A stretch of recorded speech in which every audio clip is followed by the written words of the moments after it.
बस आखिर में जितने शादीशुदा हजरात बैठे हैं, हम लोग कहते हैं कि जी शादी हो जाए। अच्छा, शादी का मकसद क्या है जी? एक खूबसूरत सी बीवी मिल जाए, अच्छे अच्छे बच्चे पैदा हो जाए, नौकरी तो लगी हुई है, बस मंजिल मिल गई, जन्नत आ गई दुनिया के अंदर। ये निकाह के मकासद में से नहीं है। अल्लाह तबारक व तआला ने इस निज़ाम कायनात को बड़े मुतदिल अंदाज से चलाने के लिए बहुत सारे इक़दाम किए हैं। उसने कुछ जिम्मेदारियां नबियों को अता फरमाई कि आप कवानीन शरअ इनको दीजिए और नाफिज कीजिए।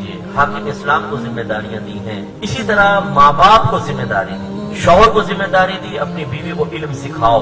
जितने शादीशुदा यहाँ बैठे हैं, अगर आपने अपनी ज़ौजा को इल्म नहीं सिखाया, ये याद रखें आप मैदान माशर में फंस गए बड़े बुरी तरह। या अय्युहल्लज़ीना आमनू क़ू अनफुसकुम व अहलिकुम नारा वक़ूदुहा अन्नास वल हिजारा। ऐ ईमान वालों, अपने घर वालों और अपने आप को और अपने घर वालों को जहन्नम की उस आग से बचाओ जिसका ईंधन आदमी और पत्थर है। कैसे बचाएं?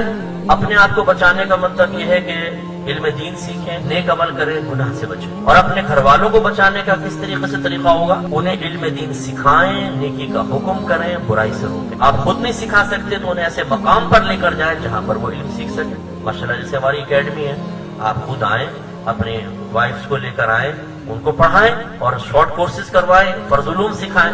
हमने एक प्लेटफॉर्म अच्छा फराहम किया हुआ है। लेकिन अगर कोई इसमें कोताही करता है तो वो सख्त काबिल गिरफ्त होगा। इसी तरह माँ बाप पे जिम्मेदारी है औलाद की तरबियत। वअमुर अहलका बिस्सलाति वस्तबिर अलैहा ला नसअलुका रिज़्क़न नहनु नरज़ुक़ुक। अपने घर वालों को नमाज का हुक्म दो और खुद भी उस पर साबित कदम रहो। हम तुमसे रिज़्क़ का सवाल नहीं करते, रिज़्क़ तो हम तुम्हें अता फरमाएं। तो अपने घर वालों को मियाँ पर भी और बीवी पर दोनों पे हुक्म है कि अपने घर वालों की तरबियत करें। सरकार ने फरमाया कुल्लुकुम राईन व कुल्लुकुम मसऊलुन अन रइयतिही। तुम में से हर शख्स निगहबान है और उससे उसकी रियाया के बारे में क्वेश्चन किया जाएगा। फरमाया हाकिम निगहबान है, उससे उसकी रियाया के बारे में, उम्मत के बारे में पूछा जाएगा।